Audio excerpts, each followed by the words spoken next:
Hi, everybody. It's Bryan Eisenberg. I am the author of books such as Waiting for Your Cat to Bark, Always Be Testing, Call to Action, Be Like Amazon, and my latest is The Rice and Beans Millionaire, the tale of an improbable entrepreneur. And probably the greatest piece of advice I ever got was from my mentor, Roy Williams, who said the price of clarity is the risk of insult. Ooh, the price of clarity is the risk of insult. What does that even mean, Bryan?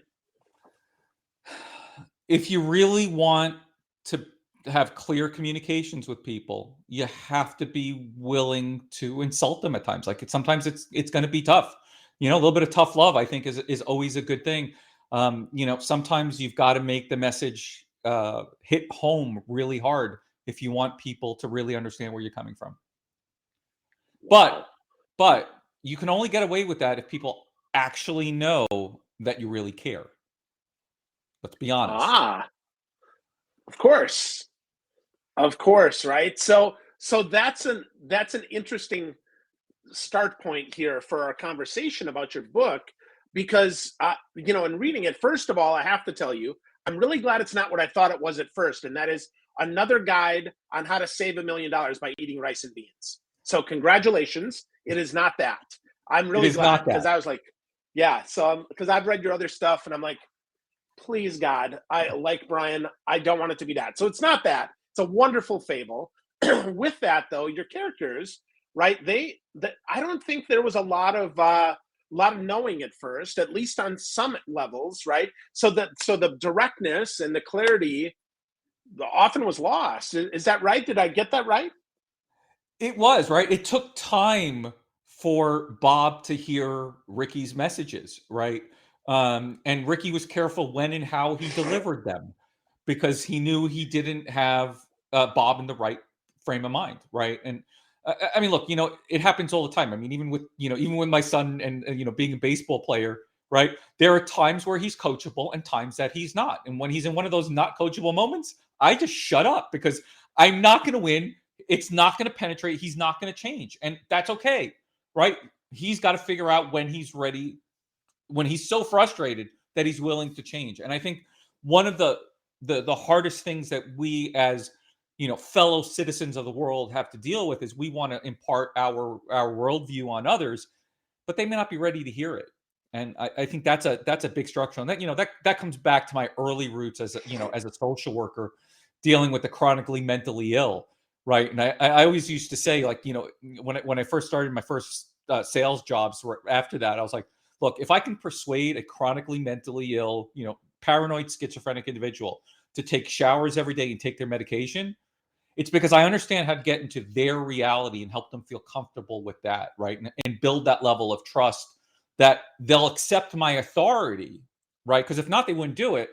And they'll do what they need to do in order to be successful. And, that really is what all communications is about, right? Is that, transfer of trust and knowledge and wisdom. But it has to start with trust. Yeah, definitely does. Definitely does. And talking about sales, you talk clearly in the book about how sales is a transfer of confidence. And that's absolutely true. I find that in the sales training I do. And confidence often comes through as energy, right? If Mm-hmm. I'm energetic, if I'm enthusiastic in a real way, I always say, how Brian's excited is not how Phil's excited. It doesn't have to be that way. But in a real way, that changes things. So talk to me about that, Bryan, as the confidence game, if you will, of sales. Yeah, it's funny because I just had a great conversation with one of the characters who's actually in the book, Brian Brushwood. Um, and if you don't know him, he has had a couple of very successful YouTube channels, Modern Rogue. He's a magician, and he actually just started another podcast, which is kind of interesting from a history perspective. You'll like this one. It's called The Con Man. It's a short podcast, only like 1 or 2 episodes right now. But he talks about the con that they had to play on Hitler, okay, during World War II. And it's fascinating when you take a look at that and you understand what they had to do. It's like, okay, they were expecting certain things. So how are you going to convince this man who's already kind of paranoid, right? To take the intel, to take the bait.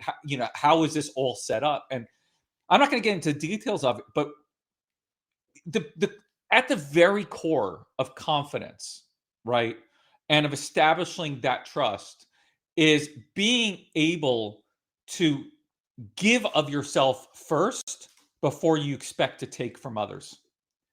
And as Bryan talks about, you're right. There's a gift that has to be exchanged, right?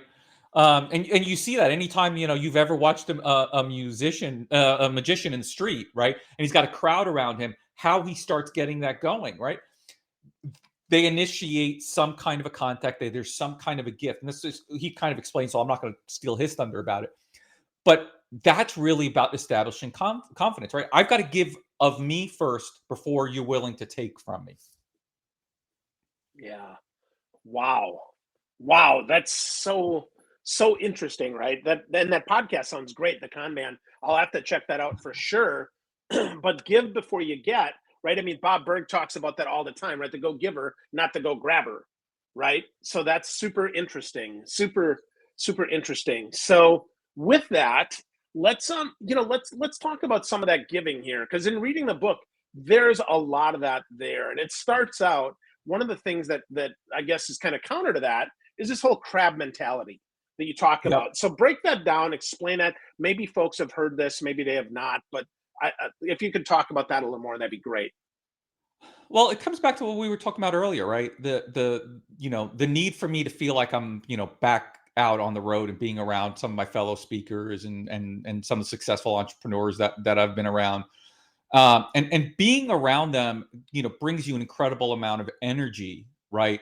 That you get to gain from them, because they you become who you hang around, right? And that crab mentality. If you're stuck around people who are struggling with you at your job and are frustrated with what they're in their life, guess what you're going to be, right? You're going to be frustrated and down. It's just common.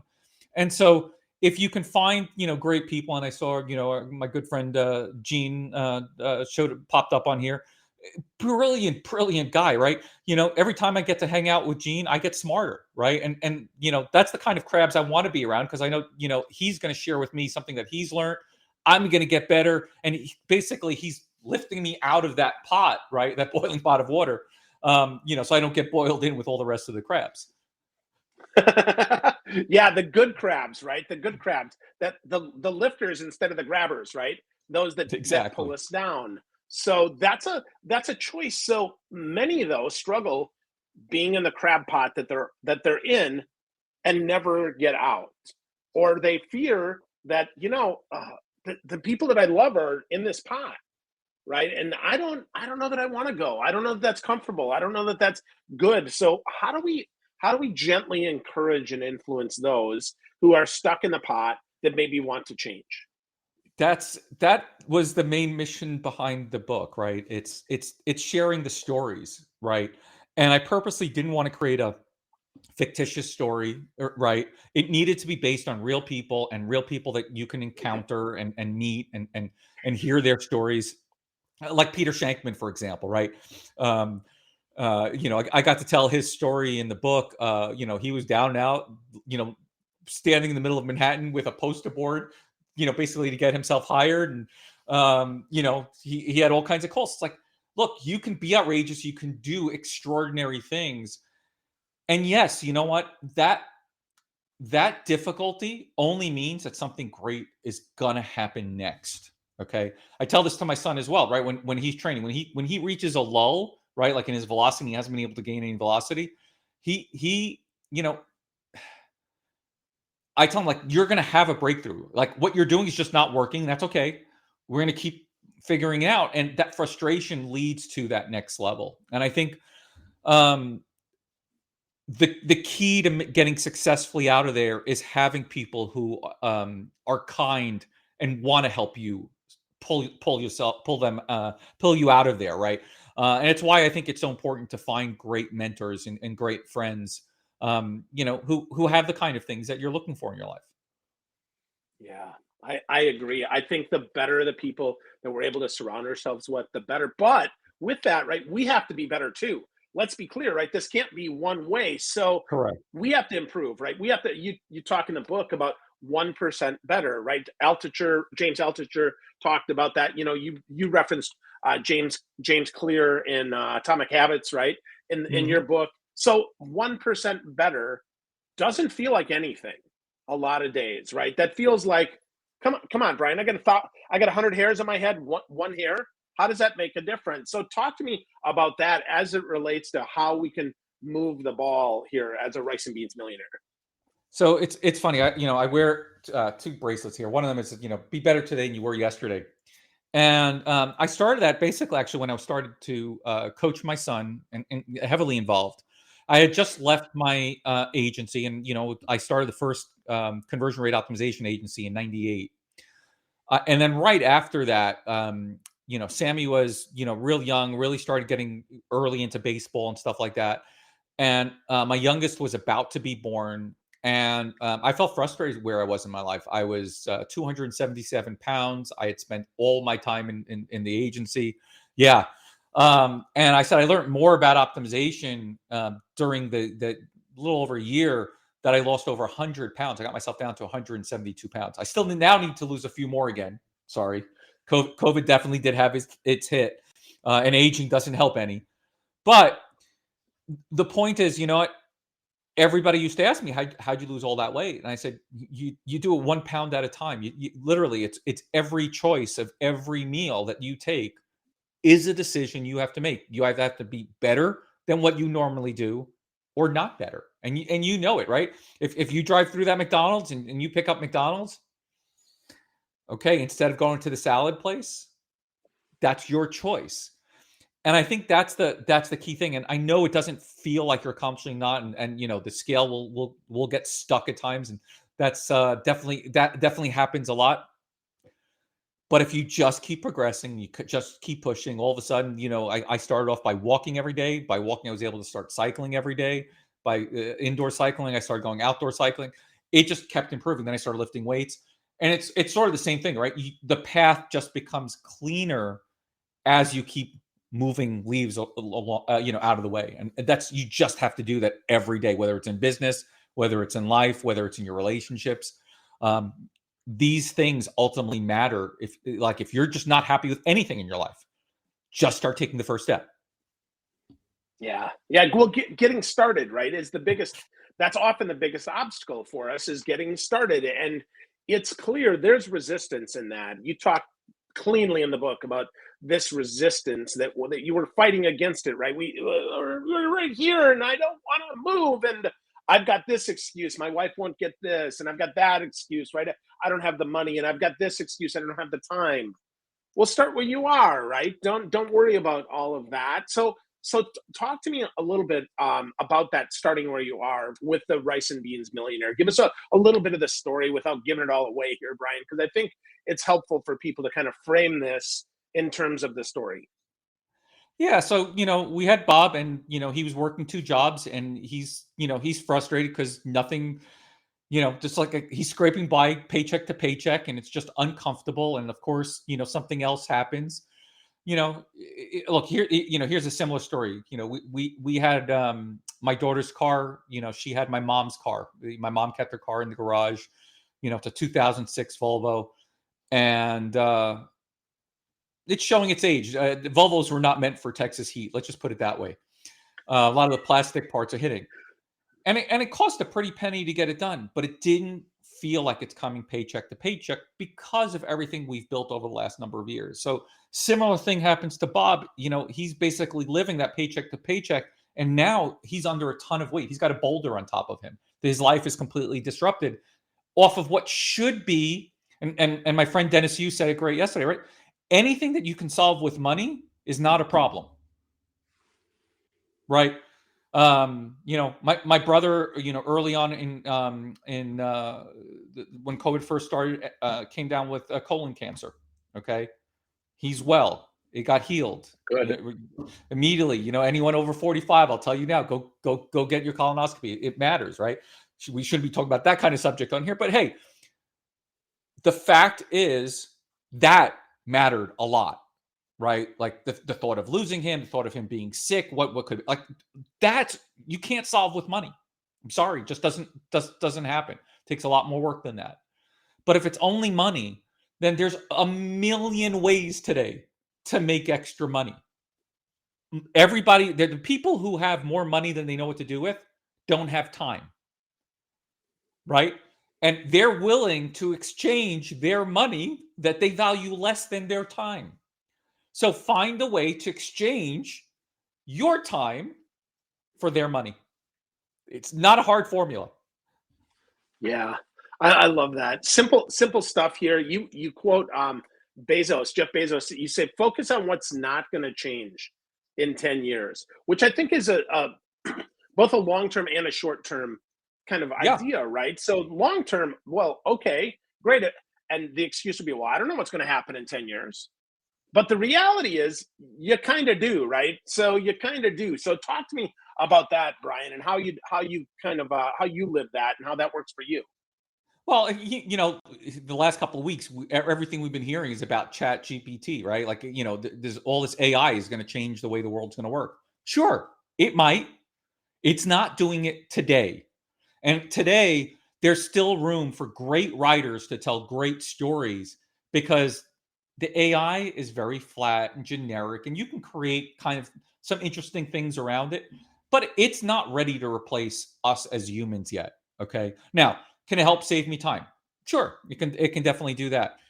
But we assume that things are going to have an impact faster than they usually will. I mean, I can think back now. I first started on the web, and it's kind of crazy. My first interactions online were in 1983.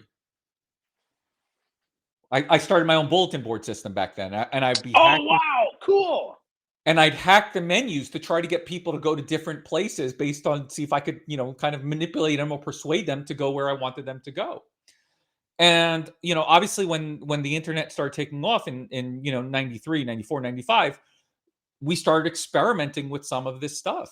And it's like, okay, yeah, everybody was going to care about conversion rate optimization. It was obvious, like, okay, great, you can get new eyeballs, but hey, well, can you sell them? And back then, nobody cared. And we just thought, hey, this is going to be a big CEO issue. But no one cared. Today, more people finally care. Okay. How many years later? It's 25 years later of the internet. And what happened is, and we'll come back to Bezos. Bezos said, hey, what's going to matter in the short term? In the short term, people want prices at, products at cheaper prices, right? They want a greater selection. They want it delivered quickly, and they want to have great customer service. That's it. Real simple. Those four things are never going to change. Now, he couldn't deliver on everything that he saw in his vision right then and then when he started with books. But his vision and wasn't to take on, Borders and Barnes and Nobles.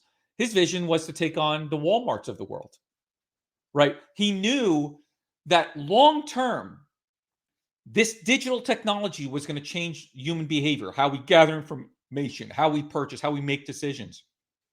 And where he broke through is when he realized that when you shop on Amazon, he knew exactly who you were. And the second the iPhone first came out, and I got to get back in camera, the second the iPhone first came out, they were one of the first apps. Why? Now they tied your email to your phone number. Here's the biggest difference, right? And we talked about this in our last book, Be Like Amazon.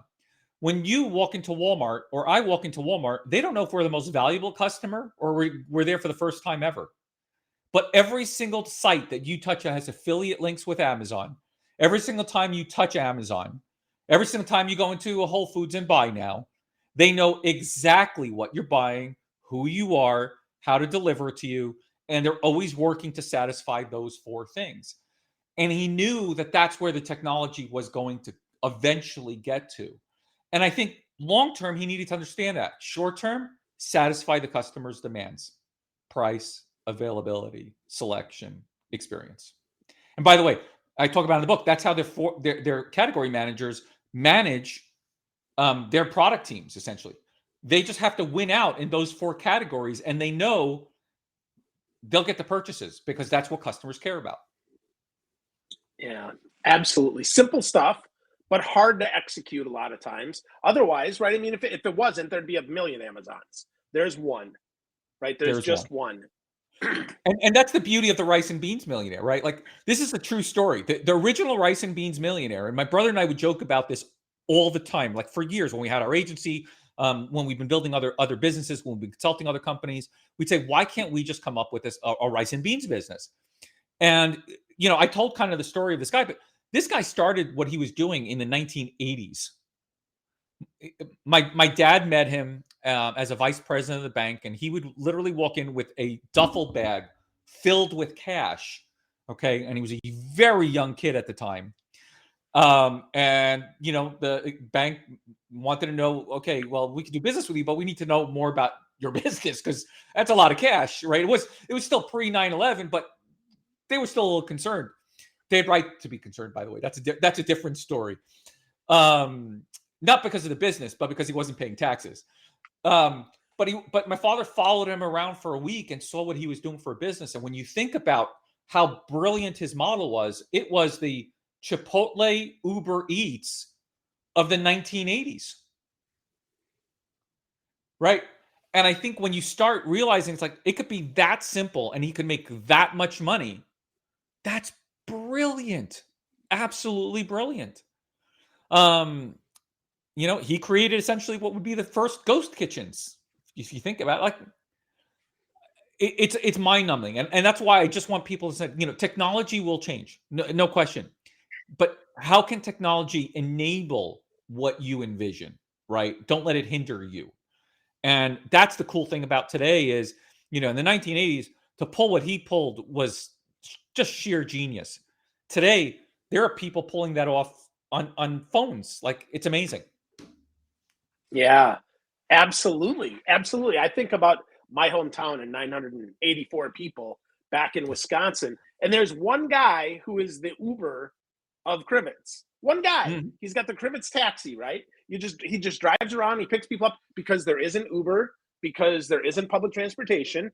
So his deal is he drives people around and he helps people not get DUIs because people aren't going to stop drinking. Let's be really clear, right? Yep. People need to go to the doctor. That's not going to change either, and there's not enough doctors close by, so that's not going to change. And grocery shop. If he just hits those three, and maybe occasionally probably church or a funeral, he's all set.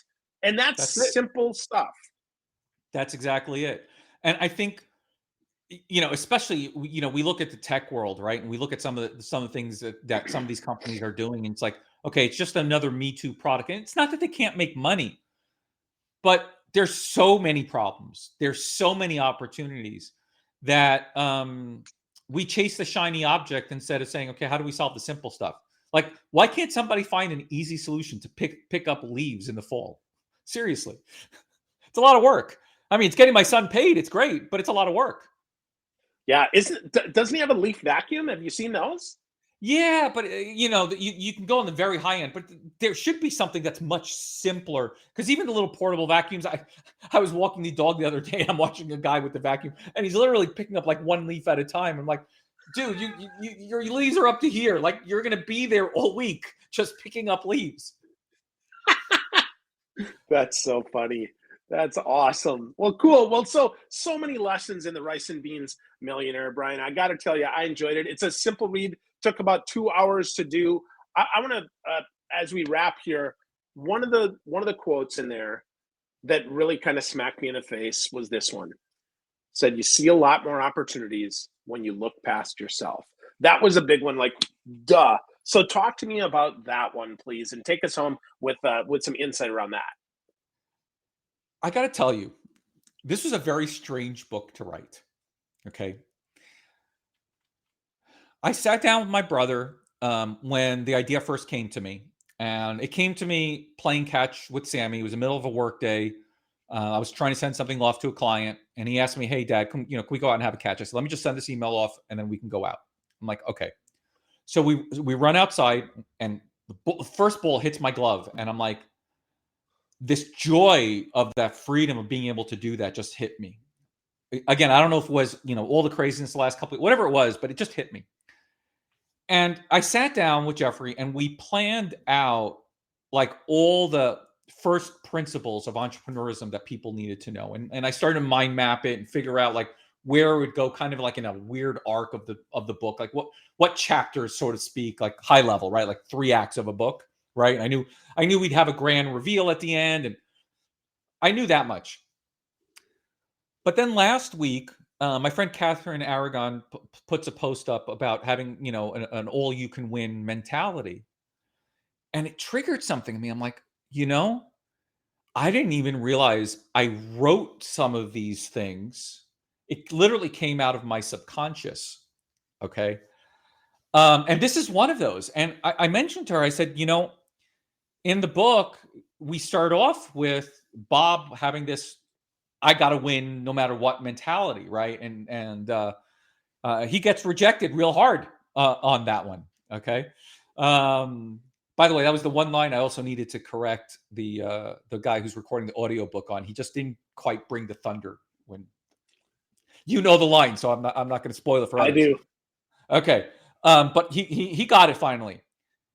And then I said, I realized that later on in the book, I got to this point where he had transformed, and he got this message that, yes, there's a lot more when you stop looking inside your own world and in your own messes and in your own positive stuff, and you start looking at your teammates and your colleagues and the people around you, your community, your tribe, that you start to see so many more opportunities to score.